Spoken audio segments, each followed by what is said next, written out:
And we back. Welcome to episode 13 of Hoop Fans. I'm your host here, K Rose, here with my bro, What's up, co-host. guys? It's Matt. Yes, sir. Yes, sir.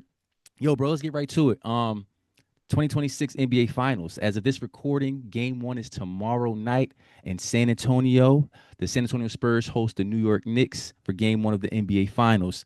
Let's get right into it, bro. This is a very, very, very exciting matchup. Mhm. So, my first question to you as a hoop fan: is this the best finals matchup that we could have hoped for as fans? And is it the best finals matchup that we could have hoped for this season? well, let me not say it's the best matchup this season. I think just given the dominant postseason run that the Knicks have had, I think maybe early on we were like, all right, they have a legit chance to make it to the championship. Same on the other hand in the Western Conference, man, with the Spurs. I mean, it was a toss up in the Western Conference Finals who was going to come out of there.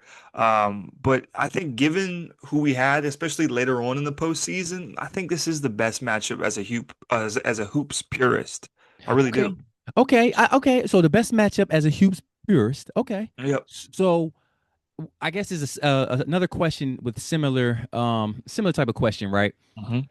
Do you believe these to be the two best teams in basketball? Obviously, the logic would be they made it to the finals, right? So they Right. are the two best teams. But we know as basketball players, even in the NBA where there's 7 game series, so a lot of times the better Hmm. team usually wins. There are instances where we can see series and say the better team did not exactly win that series. They may have stole it. So do you believe that the San Antonio Spurs and the New York Knicks are the two best teams in basketball Currently currently? speaking, I do. I mean, I Okay. think that if you were to tell me right before the postseason started, give me my pick who the finals are going to be, I wouldn't have picked the Knicks. I probably would have said the Celtics. I was pretty high on the Pistons coming into the playoffs. Their lack of experience obviously showed a whole lot, but I think on the Western Conference front, um, I certainly didn't pick the Spurs to make it this far. I thought, definitely first, possibly second round exits. Um, I had OKC making it to the finals again. Like I thought for sure, especially given their start to the regular season, they were killing it. Um, Obviously, night after night, impressive performances from SGA and stuff and company. But I was wrong, man. I mean, I really do believe now that the two best teams in basketball are, who are currently standing. It's and so that makes sense, right? And clearly, we're in the parity era, right, where Hmm. so many different teams are so talented and so um, closely matched up. You know what I mean? Like we're not in the era where we back in the day, for example, when we had those Cleveland Cavaliers, those Golden State Warriors finals.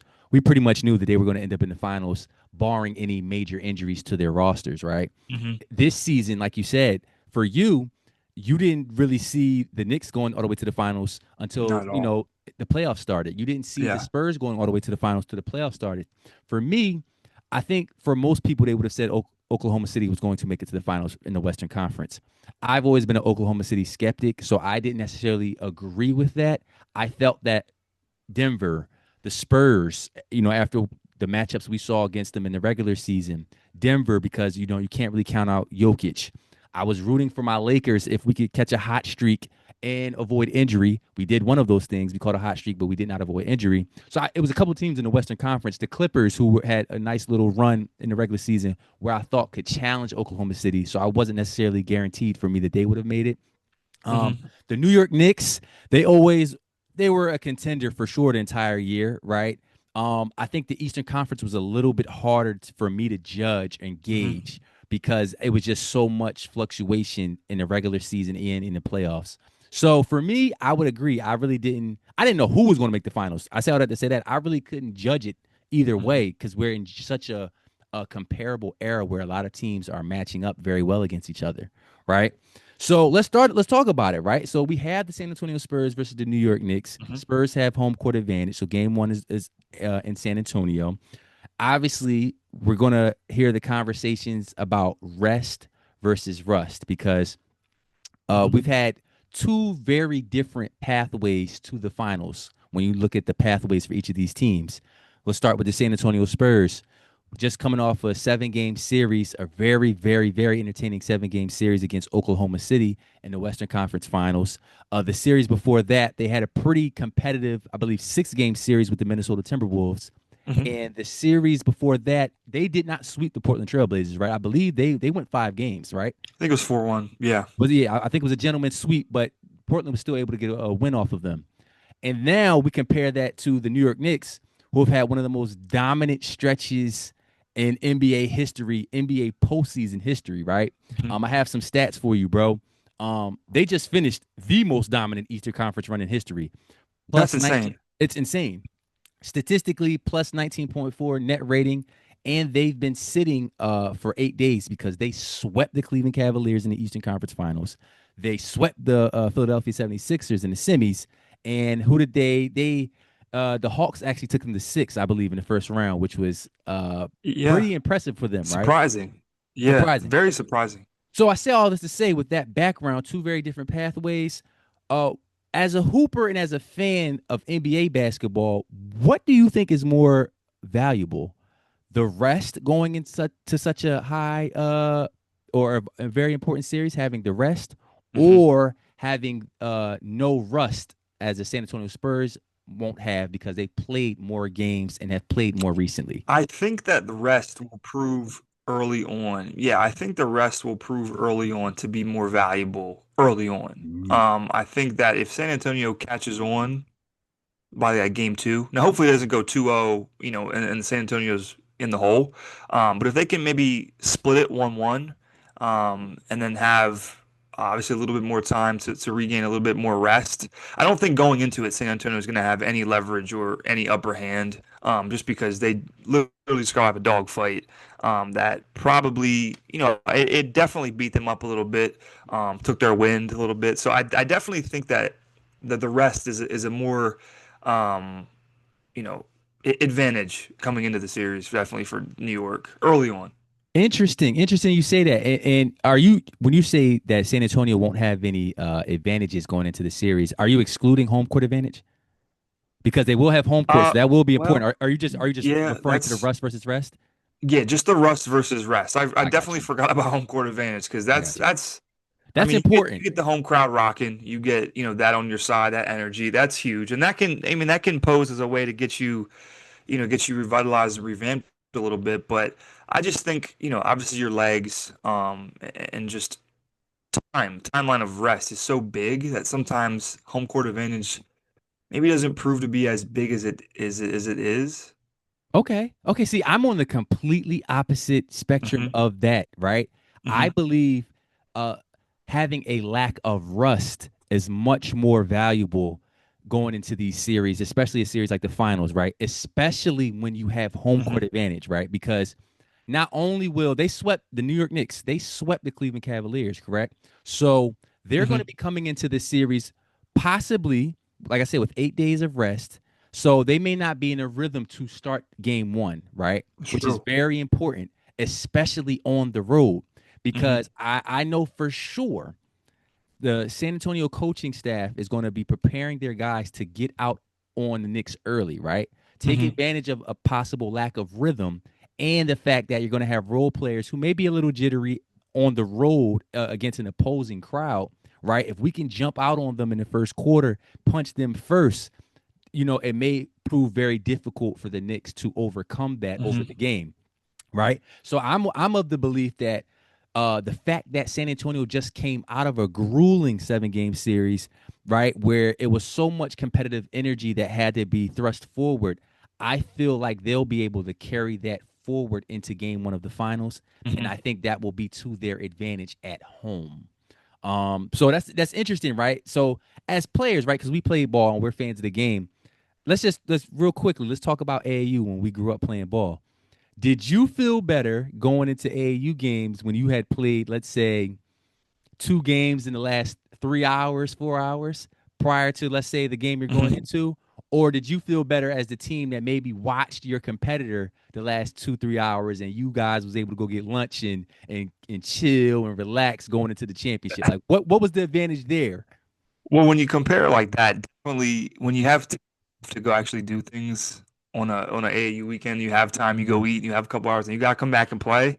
That proves to be worse Yes. than playing back to back, whatever the case is with your games scheduling. Like if you have downtime and you're walking around and you're like it does prove to be a lot harder to go out and play than roll the balls out and go play versus a team that was like playing two consecutive games or 3 games in 4 hours, whatever it is. I agree, bro. I mean, I feel like when you take it back, obviously it's gonna be very different than NBA basketball Yeah. with days in between, right? It's very different. But when you think about AAU days back in the day, it's like the team that was battle tested that day. Uh-huh. Now, fatigue did play a factor because in AAU we played 3, 4, 5 games in a day. I So remember be tired of fatigue shit, bro. so fatigue does matter, but when you're a kid and you got a 4 hour break in between the game, you might go get some French fries, you might go drink a soda, like you might do some crazy stuff that is going to throw you all the way off going into a playoff situation. So Hmm. I wanted to get that type of relation, that correlation. So that's interesting. So the rest versus rust, we see it differently there. I like that. I like that. Hmm. Um, so let's talk about this. Let's talk about the Western Conference Finals, right? There's not much to get from the New York Knicks versus the Cleveland Cavaliers. Right. What did you see in the Western Conference Finals from the Spurs and their top guys such as Wemby, Castle, Harper, Fox? What did you see in that 7 game series that uh, if you were favoring the Spurs, what did you see from Hmm. that series that would give you um that would give you confidence going into the finals? What did you see? I saw a super unique take on defense, especially, I mean, we could talk about the offensive side and how they were kind of like unwavering. They were super just resistant to, hitting big shots from OKC and just kind of recovering. But on the defensive side, what I saw was them kind of funneling the good ISO guys, SGA, Chet a little bit, funneling them to the paint where if they were to get past their man, it was kind of intentionally done so that Wemby could disrupt any shot, going towards the basket.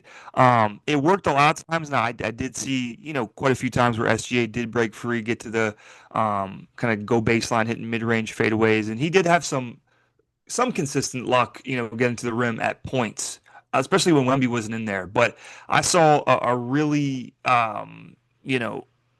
a great game plan, to funnel the offensive flow or what they had going to Wemby so he could disrupt. Um, I think game 7 he got in foul trouble and I was a little leery about it. I was like, ooh, maybe we see him foul out. I can't remember if that was game 6 or 7, That was but 7. that was 7. Okay, yeah. So I mean, it worked a majority of the series. Now obviously there was injuries across the board, but their defensive approach to OKC was something so unique that I have not seen teams do before. And it kind of made me think like they figured OKC's offensive out. Like I know, J Dub wasn't playing. AJ Mitchell was out a considerable amount of time. But for what was out there, I feel like San Antonio figured it out on the defensive end. And that's like ultimately what I felt was like the differentiating factor between the two teams. I definitely agree, bro, and it makes sense, right? When you have a 7'5" alien Yeah. slash mutant, who will go down as one of the greatest, and that may be an understatement, one of the greatest shot blockers in the history of this game. He's already that, and again, Wemby Yeah. won Defensive Player of the Year this season, so he is the best defender on the planet, and the greatest shot blocker on the planet. So it makes Right. sense to funnel offenses into the paint where he'll be able to contest shots, right? And I agree with you that that was a good game plan. Um, Something that I saw from their top guys. Number one, just look at the facts. They overcame a 3-2 deficit series Hmm. wise, right? So when you think about young teams, right, a lot of times they have growing pains, right? And I'm sure Wimby knows a lot of that being 7'5", right? They have growing pains as teams, right? Look at Detroit, for example. Number one in the Eastern Conference this season, bows out in the second round. This season would be considered a step in the right direction. They're young, right? So now they'll retool, take that experience, and try to go farther next year. Well, the Spurs, I was very impressed with. No, this is our time now. We're down 3-2 to the defending champions. We go into game six. We take care of business, and that wasn't a close game at all from my memory. Game six, they pretty much they got OKC out of there, if I'm not Mhm. mistaken. Yeah, it wasn't very competitive. I remember they may have won by like 20 or so. Mhm. Then take it on the road, go to game seven, and Wemby, let's talk about their best player.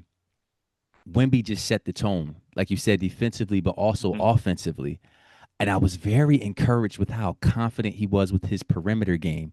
I'm watching the Mhm. highlights after the game, and I'm just like, just look at these moves, step backs.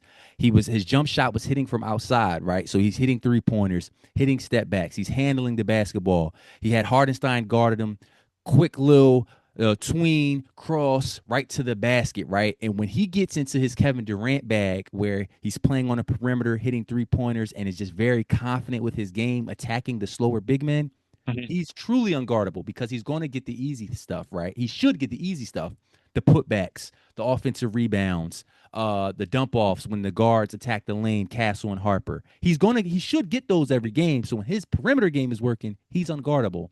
And for him to have the confidence and have the nerve to bring that type of game to a game seven where everything is on the line, that proves to me to be a very, very, if you were picking the Spurs, you should be very confident with how confident he is in big moments. Right. So that's the one thing as far as all the superstar that I was very impressed by. So let's talk about it.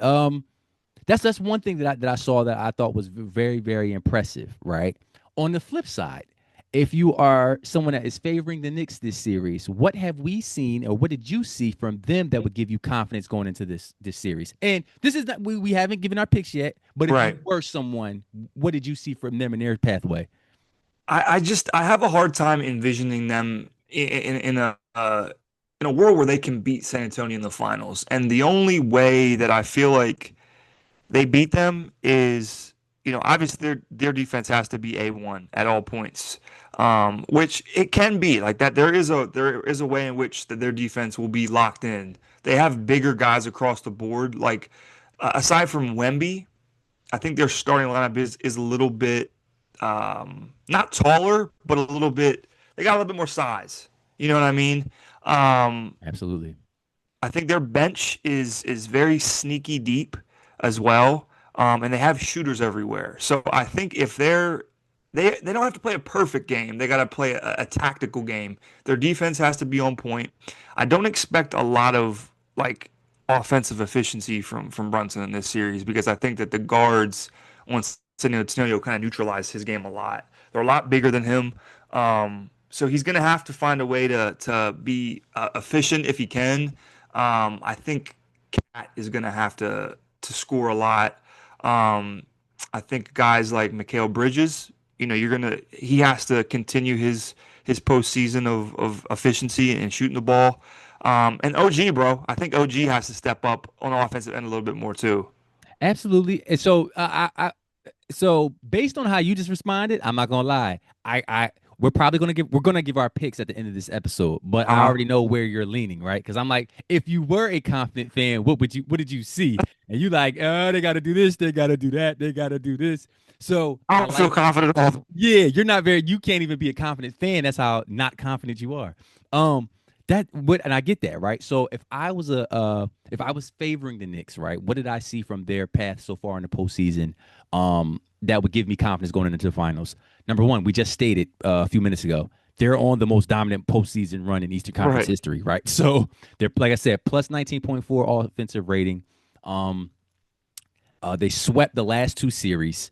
And the biggest thing for me as a fan when I just watch their games, we're going to get into the statistics later on, but just general big picture stuff, the camaraderie of the team is at an all-time high, right? Going into the finals. And I think that's super important for any basketball team at any level. The camaraderie uh between each other, between teammates, between the coaching It's staff. true. They are trusting in each other and they are all bought into their roles. When you watch the Eastern Conference Finals, obviously they have the head of the snake. That's Jalen Brunson, super tough lefty, shifty guard, and he is clutch his nails, right? Like he's clutch his nails, and he's a dog. Like let's just be He is a dog. let's just be clear. Absolutely. What he did last series against the Cleveland Cavaliers, game one, to come back from 22 points down with 7 minutes left and basically saying, I'm just going to put the team on my back and carry us to a win. Unbelievable. Shot making, crafty from three, mid range, can get to the basket. He plays with a herky jerky game. So I say all this to say he knows what he has to do. He's the top dog. Hmm. Then you have Karl-Anthony Towns, right? Their all-star forward who is playing more of a playmaking, facilitating role, similar to someone like Jokic, right? And he seems to have bought into the role of he's not going to score as much as he normally would, right? In past seasons, right? It's a lot more facilitating, not so many post-ups with Cat, a lot of catching it at the high post on the elbow at the on the 3-point line, and he's Yeah. directing traffic, right? Getting easier shots for guys like Brunson, OG, Mikal when they're cutting off of flare screens, off ball screens, and he's kind of directing the traffic with the basketball. So there, I say all this to say, you have Mikal Bridges who shot, I believe, up until the last game, 68% from the field and 45% from three. So he's balling, shooting, having an amazing shooting touch. As long also with Filthy OG. numbers. OG coming back from injury, he looked very spry in these last couple games. I say all that to say I agree with you. If I was favoring the Knicks going into the finals, those would be the major things that I have seen so far that would give me so much confidence going into the series. Hmm. And I would also point to the fact that they're well rested, right? If I was favoring the Knicks. So they're not going to have to deal with as many knick-knack injuries outside of Mitchell Robinson, who recently broke his pinky, but will play game one. So let's talk about legacy, right? Because this is the finals where legacies are written right here. Like whoever wins the Hmm. championship, whoever loses the championship, that's a big part of your legacy. Uh, Wemby. Let's just talk about Wemby first. Wemby and the young guys, but really Wemby as a superstar for the Spurs. If he is able to win a ring in year three, This is, talk to me. What are legacy wise again compared to other players? Talk to me. What do you think? I mean, he's in rare air. If Wemby can somehow find a way to, if let's just say he wins this, right? Um, I mean, he puts himself in categories with, I believe, Magic Johnson as like the youngest. Yeah, assuming he gets the Finals MVP, like champion and Finals MVP. Um, I don't know who. I'm drawing a blank on like youngest. Magic Johnson will be one Yeah. of them, right? He won as a rookie, but he Yep. came in from college. Right. Dwayne Wade, I know was fairly young. I believe he was about 24 when he won. Yeah. Well, Who else? Who else? Duncan. But Duncan, he Tim played Duncan, 4. Tim Duncan played 4 years in college, but won, I believe, in his second season in the NBA. probably Kobe too. We're forgetting Kobe. Kobe was fairly young because he came out of high school and won, I Yeah. believe, what Yeah. 4 years into his career. Yeah, 99, 2000, I believe. But he didn't Um, win Finals MVP, but he did become a champion. right. Yeah. So I mean, he's cementing himself obviously in some legendary status and categories. Um, I mean, if he can do it, bro, he's on the path to be, what we were saying earlier on in the year, man, with potential um GOAT. GOAT status. I mean, if he can literally sustain a healthy, you know, 10 to 12 years. He's already in year 3. So 10 years from now, we're looking at year 13, 12, like year 15. It's going to be insane to see where he's at that point. But at this point in his career, it's special enough that he's reaching the finals. If he can capitalize on it, bro, I'm right there saying he's the greatest player on earth right now. But I mean, this could be a special prime, and he's 22 years old. He's not even scratching his prime yet. He's probably like 60% of where he's going to be at. He's 22 years Like, old, bro. yeah, it's 22 years old. scary. Honestly, it's scary. It's very scary. He's already like we've already talked about ad nauseum. He's the best Yeah. defensive basketball player in the NBA. I think if he wins the title short term, he is the best basketball player in the NBA. I think he cements that where Mhm. we're saying it, but depending on how this goes, I don't think all hoop fans will get there. Right. He wins this title and performs up to his standard. He is the best basketball player in the NBA. That's no question Yeah. about it. Um, I think, and then I agree with you long term. That puts him on the path that we've already been saying he's probably going to be on, which is the goat, the goat path. Because to be a goat, you have to win multiple championships. You got to probably get in that four to four to six range. Hmm. Winning one this early puts him on that pathway. So that's for the Spurs, right? The superstar on the Spurs. The superstar on the for the Knicks, Jalen Brunson. I saw a very interesting topic from a few podcasts, but I forgot which one it was. I believe it may have been Club 520. Okay. And the question was if Jalen Brunson wins the championship this season, I don't think they added the finals MVP stipulation, but if they win, he probably will be finals MVP, most likely. Hmm. Will will Yeah. he be ranked over guards, similar smaller guards such as Kyrie Irving and Damian Lillard? And where does that put him in the all-time ranking for New York Knicks Knickerbockers? So if he wins a championship this year and gets Finals MVP, he's for sure surpassed Lillard and Kyrie. For Um, sure. for sure. Yeah. I think so. I mean, even if he doesn't get Finals MVP, I'm not saying he's definitely if he gets a chip, he's definitely over Dame because Dame's hasn't sniffed a championship. He's the argument can be made that he's equal, better, or the argument can be made for Kyrie that he's better than Brunson at that point. But if he wins a championship, a Finals MVP, I think he's the greatest Nick ever. Okay. Like, I think he's the greatest Nick ever too. So, I mean, you're dealing with Hall of Famers, top 50, top 75 guys like Walt Frazier, Willis Reed, as like the top one and two currently. If he wins it, bro, in the modern era, hasn't been done for 53 years, and he brings that city a championship, like it's New York City, bro, the mecca of basketball. I think he is number one on the Knicks all time list. So I'm we're younger. Right. So I'm gonna tackle the New York Knicks, the New York Knicks question. We're younger, right? So Right. I'm with you. I would probably agree. I would agree just because we're younger, off the fact that we're younger, that if he wins a championship and he wins Finals MVP, especially Hmm. with the drought that the Knicks have had since 1973, he will be the greatest Knick of all time. He will be. But we're younger, so I don't necessarily. I got to do my history and a little bit more research on Walt Frazier Right. because I I mean, think. Go ahead, go ahead, go what ahead. what was a dog, bro? What was a dog? They won back to back. I'm pretty sure. He won two Like, times. yeah, they won.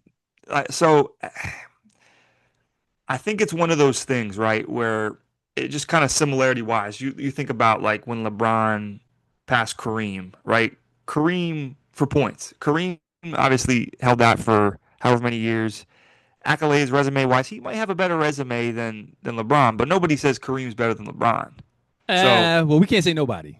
well, a lot of people do. A lot of people, it's like Nobody our 60-40, age 60-40, I say. Like, Nobody our age is going to say he Kareem is better than LeBron. But I think that's a great point. you know what I mean?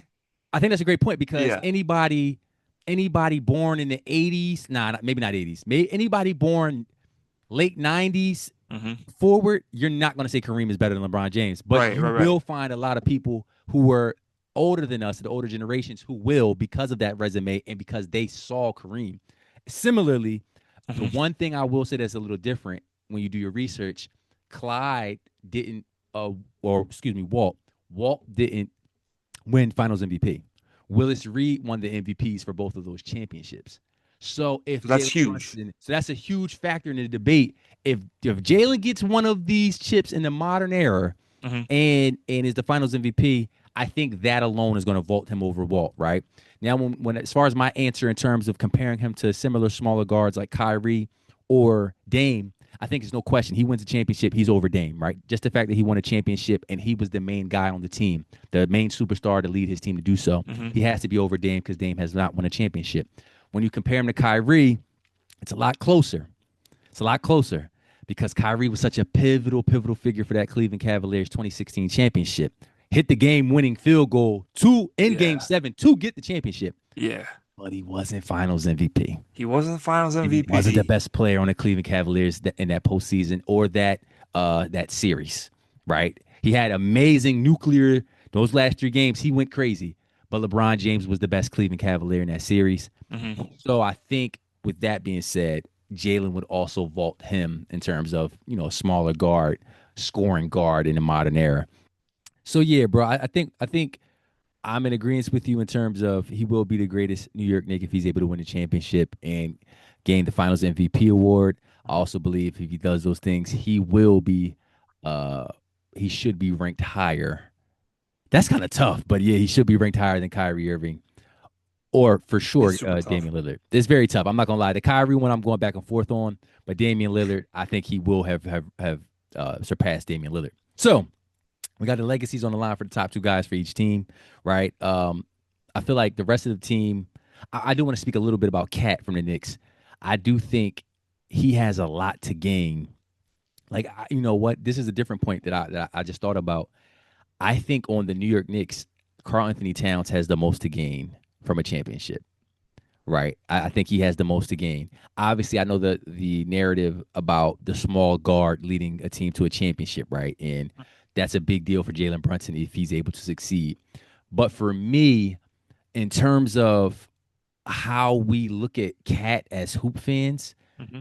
I don't know if I don't think there's ever been a consensus that he was someone that you could really rely on to be a championship team until very recently, really this season and really Yeah. this postseason. So I think if they were to win a championship, his stock and just his how we will remember his career will be Hmm. very different. Well, how do you think about that? No, I completely agree. I think for a majority of his career, it's kind of just been like, we know the guy can score, he can rebound, he can really play the game of basketball. He's a very, um, you know, new version of a big man who can shoot the three ball at such a high percentage.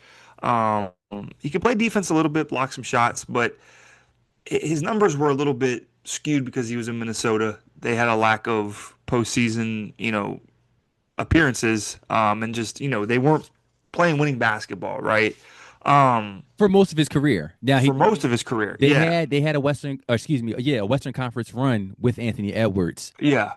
before he left. Yeah, but he could never be that, like number one option essentially. He needed a high profile scoring guard to kind of be the 1A to his 1B, so to speak, which is fine.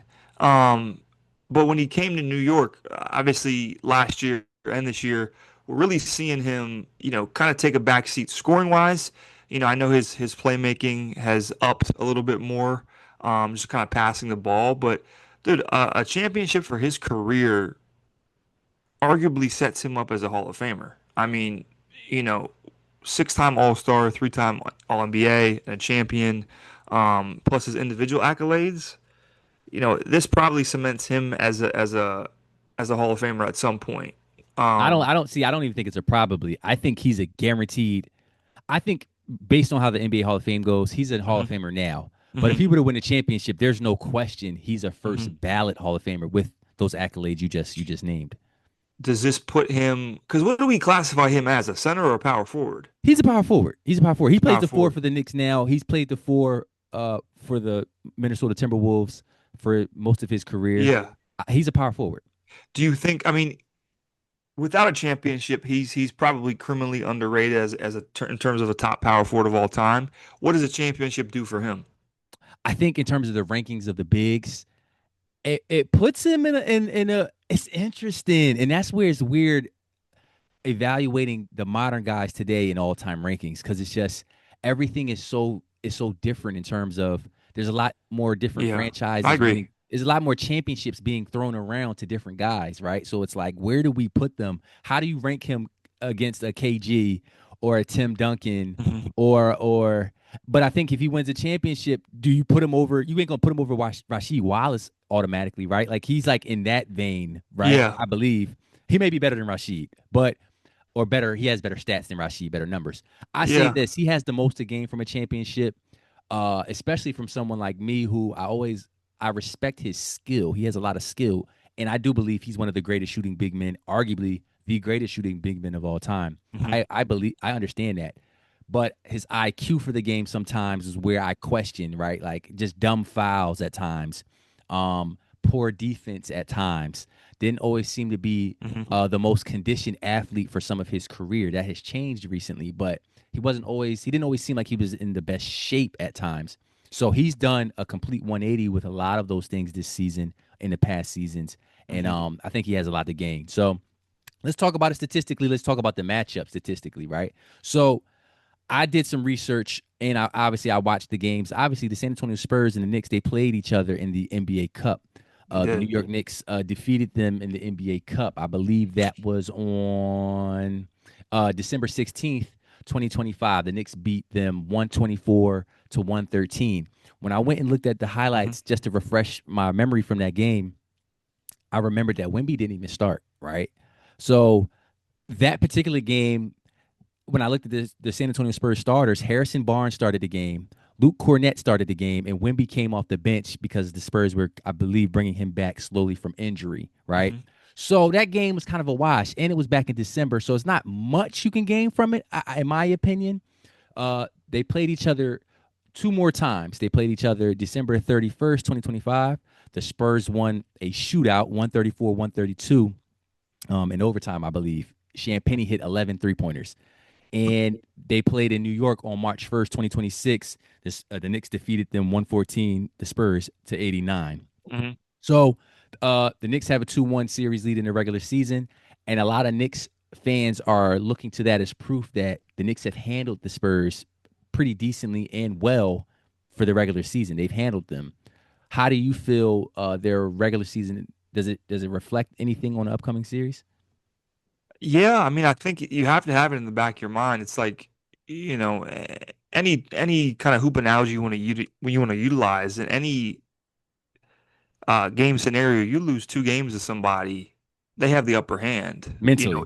mentally, exactly. And in the back of their mind, they're thinking, dang, these guys got two wins on us versus our one in the past calendar year.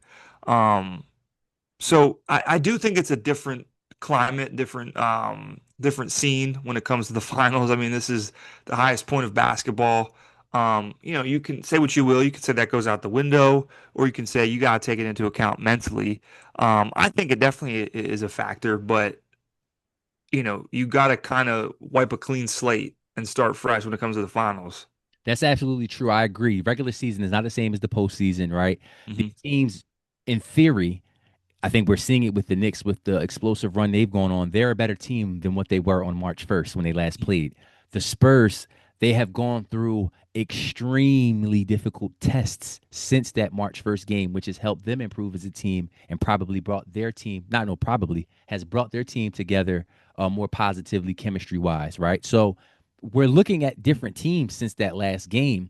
Oh, statistically, when you're looking at it, the Spurs have a 99.2 defensive rating in the paint, or excuse me, a 99.2 defensive rating with Wemby on the floor, right? And obviously, we spoke about that. Him patrolling the paint, blocking shots, really suffocating the paint so that a lot more outside perimeter shots have to be taken because guys are really they're turning down opportunities to finish at the rim with him there, right? Hmm. But then we're basically matching up the best defense versus the most explosive offense we've had in the postseason with the Knicks, 123.3 offensive rating, right? So they're knocking down shots, scoring at the rim, hitting perimeter jump shots, right? So they're in a rhythm. We're going to see the defense versus the offense. Let's talk about it gameplay wise, right? Hmm. Chet Holmgren did not have a great series versus the Spurs last series in the Western Conference Finals, right? And that's important because he didn't shoot the ball well from the outside. So the Oklahoma City Thunder did not have a big man that could stretch the floor and could play a lot of minutes, right? They got good games from Jalen Williams, who knocked down some shots, but he's a bench player. Fast forward that to the Knicks Hmm. having Karl-Anthony Towns. His spacing of the floor, I believe it will have to come down to is he going to be a true knockdown shooter in this series to where he draws Wimby out of the paint, right? He draws Cornette out of the paint. He draws uh, whoever is playing the four at the time when Wimby's at the five, whether that be Devin Vassell, Harrison Barnes, uh, the rookie, what's his name, bro? Rookie for San Antonio? The Dylan forward. Harper? No, the Oh, forward. Light skin forward. Is it Carter? Carter Bryant. Carter Bryant. If he's able to pull Carter Bryant out of the paint, I say all this to say his outside shooting is going to be crucial to pull those bigs and those forwards out of the paint to allow for easier drives for Mikal Bridges, Jalen Brunson, and even a Josh Hart. Hmm. Talk to me about that. How do you see the gameplay matchup?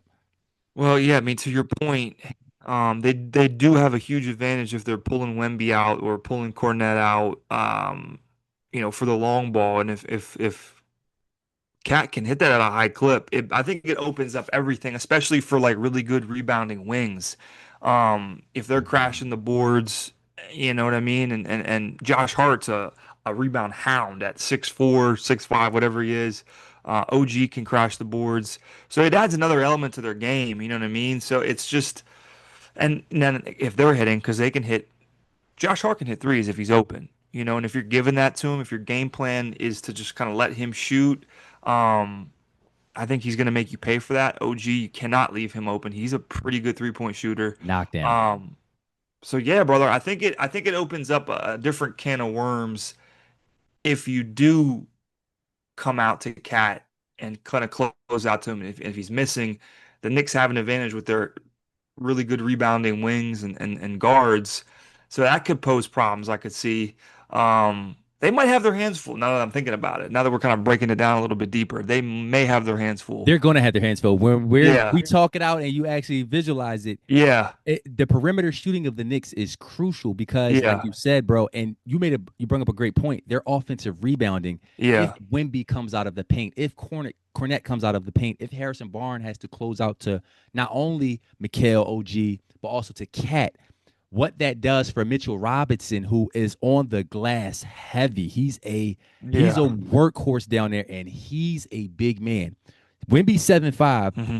Mitchell Robinson is 7 feet, and he's a big Yeah. guy. Easy. He's out there to Yeah. rebound.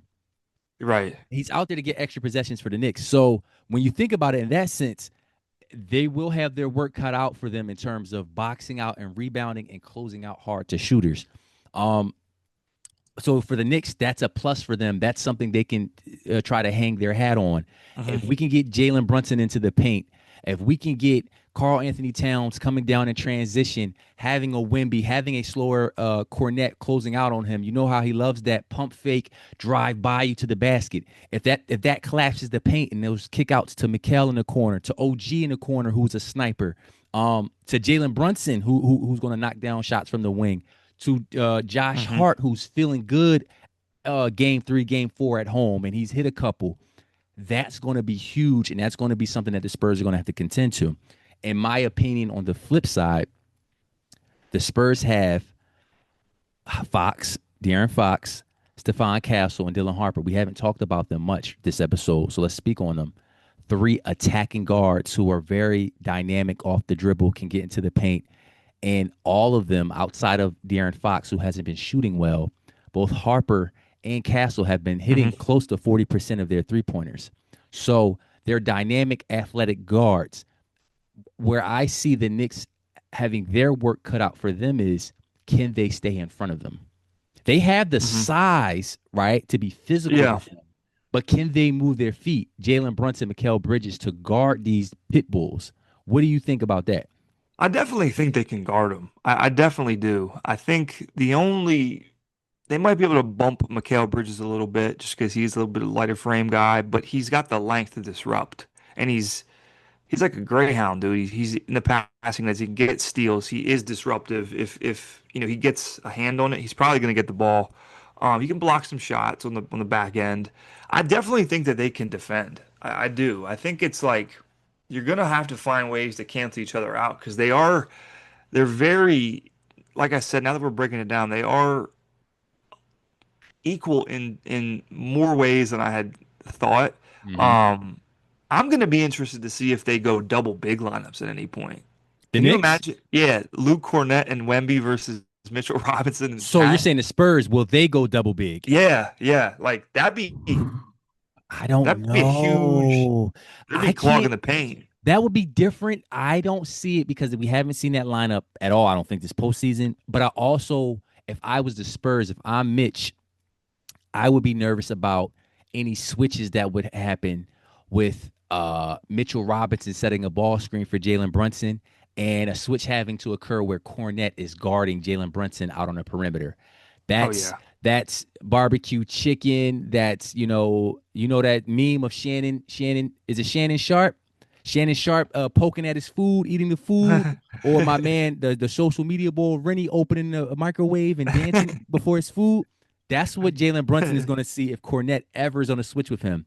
And as soon as he's in the game, no, even if Wemby's not on the floor and it's not a double big lineup, he's going to be looking to exploit that for sure. So I would be nervous if I was the head coach Mitch, the Spurs head Mm-hmm. coach for that. Um, I like you said, bro. When you kind of talk about it, you see where the confidence comes from Knicks fans, right? Because Mm-hmm. they're seeing different ways in which they've handled the Spurs and how they match up. Lastly, in terms of gameplay, this has been a buzzword when it comes to Wemby: physicality, physicality, right? And when you spoke on it, the Knicks have size, bro, and their front court. Cat's a big dude. OG is a big dude. Mikal Bridges is 6'6" at the two. Mitchell Mm-hmm. Robinson is a big dude, strong, physical guy, right? Physicality has been the buzzword when it comes to Wemby, and he's handled it pretty well. He's made it to the finals. Mm-hmm. Do you think that the Knicks are going to be able to bring a different level of physicality to him? Do they have the potential to do that? Yeah, for sure. Because they're similar in ways to how OKC has physicality and how they were trying to exploit that maybe a lack of not even lack of strength. Because I think that Wemby is a strong guy for his frame and for his build. I think he's just so massive that it's so easy to get like under him and get under his legs a little bit. And because he has such a high center of gravity, it's very easy to knock him off a little bit. We saw that with Hartenstein. It didn't work long term for OKC, but I think that um, the Knicks have four starting positions that could disrupt him physically. Obviously Mitchell Robinson, obviously Cat. I think OG is stronger than him and will be able to push him around a little bit. And then Absolutely. Josh Hart. Josh Hart can be disruptive and get under his legs a little bit, box him out because Josh Hart's strong. He's a You know what I strong mean? 6'4", bro. He's a strong Yeah. 6'4". You don't Yeah. listen. You So don't grab 10 rebounds a game, 9 rebounds a game at 6'4" and not be a strong guy. yeah. He's like a more skilled and less annoying Lou Dort. You know what I mean? With ability to Yes. so that's what I mean, like in terms of like similarities of physicality. I think that they could easily take that formula and maybe do a little bit more with it. Lastly, bro, because we're coming to the end of this episode, we'll give our predictions at the end of this one. Um, you spoke on it a little bit earlier about how they will defend Jalen Brunson in Hmm. comparison to how they defended SGA in the Western Conference Finals. My take on, and I've seen a lot of things on Twitter, and I sort of agreed. Shea is not really a long ball shooter, right? He doesn't shoot the tray ball, especially not off the dribble at an efficient clip. He doesn't really attempt it, right? So a lot of his games are middies. And obviously we know Wemby is shutting off the paint, so he's not getting to the basket as much either. So last series, he had to survive on a diet of tough mid-range jump shots, which he hit in game 7, just wasn't enough. You compare that to Jalen Brunson, who he has the long ball, right? Off the dribble and catch and shoot, right? So he's going to have that available to him. And he has a very good mid-range game in between game 15 to Yeah, 18 feet, pump fakes, footwork. So just adding the three-point threat to him, he has so much more at his disposal against this Spurs defense. Um, and I hmm think that's going to be something that the Spurs are going to have to contend with. You're going to have to close out the Jalen Brunson. And while he doesn't look very explosive, he has a very quick first step, especially against closeouts. He's going to attack that, and he won't be scared to put the mid range or the floater above Wemby, right? So we may see Jalen Brunson having some success against this it's true. defense that we didn't see SGA have. That's true. That's true. And for whatever reason, I think I just go off his physical measurements and his size. But oftentimes I forget what he did to Asar Thompson last year in the playoffs, and thinking that, oh, Asar's gonna just wash him defensively, and then, bro, he was going Oh my nuclear on goodness. him on a 6'7", you know, uber athletic, quick defender. So I think one takeaway that I need San Antonio Spurs to be able to put towards this series is that if you didn't learn to be um what's the word? What am I looking for? Discipline.